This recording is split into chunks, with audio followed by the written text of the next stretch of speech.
प्रिय विद्यार्थियों, हिंदी क्लास में आपका स्वागत है। आज हम आपकी पाठ्य पुस्तक सारांश का तीसरा पाठ कार्ल मार्क्स। आज हम इस पाठ का दूसरा खंड पढ़ेंगे। तो आइए आज हम पढ़ते हैं इस पाठ का दूसरा खंड। 1842 में मार्क्स एक क्रांतिकारी समाचार पत्र के संपादक हो गई। सरकार ने उस पत्र पर नियंत्रण रखना चाहा, पर यह संभव न था। फलतः उस पत्र को बंद कराना पड़ा।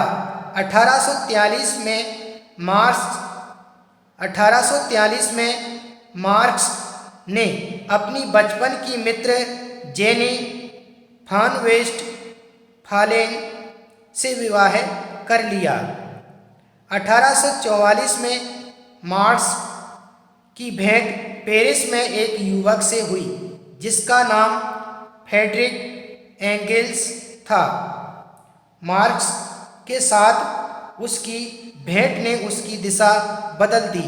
दोनों का यह घनिष्ठ संबंध जीवन भर बना रहा। दोनों ने मिलकर साम्यवादी विचारधारा की रूपरेखा निश्चित की और उसका प्रचार किया।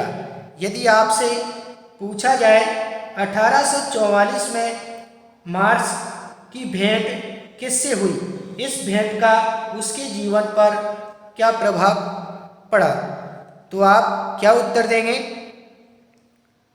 1844 में मार्क्स की भेंट पेरिस में एक युवक से हुई जिसका नाम फ्रेडरिक एंगेल्स था। मार्क्स के साथ उसकी भेंट ने उसकी दिशा बदल दी। दोनों का यह घनिष्ठ संबंध जीवन भर बना रहा।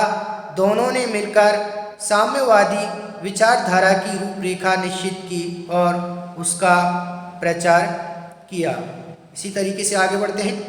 1847 में मार्क्स और एंगेल्स एक गुप्त प्रचार सभा कम्युनिस्ट लीग में शामिल हो गए। उन्होंने कम्युनिस्ट पार्टी का घोषणा पत्र तैयार किया जो 1848 में प्रकाशित हुआ।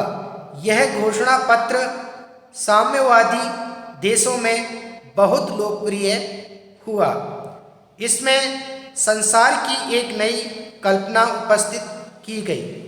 इसमें भौतिकवादी दर्शन का वह रूप दिखाई पड़ता है जिसका प्रसार सामाजिक जीवन में हुआ है। इसमें वर्ग संघर्ष के सिद्धांत और एक नए समाज के निर्माण में सर्वहारा वर्ग के योगदान का प्रतिपादन किया गया है। यदि आपसे पूछा जाए कम्युनिस्ट पार्टी के घोषणा पत्र में किस दर्शन को प्रस्तुत किया गया, तो आप क्या उत्तर देंगे? कम्युनिस्ट पार्टी के घोषणा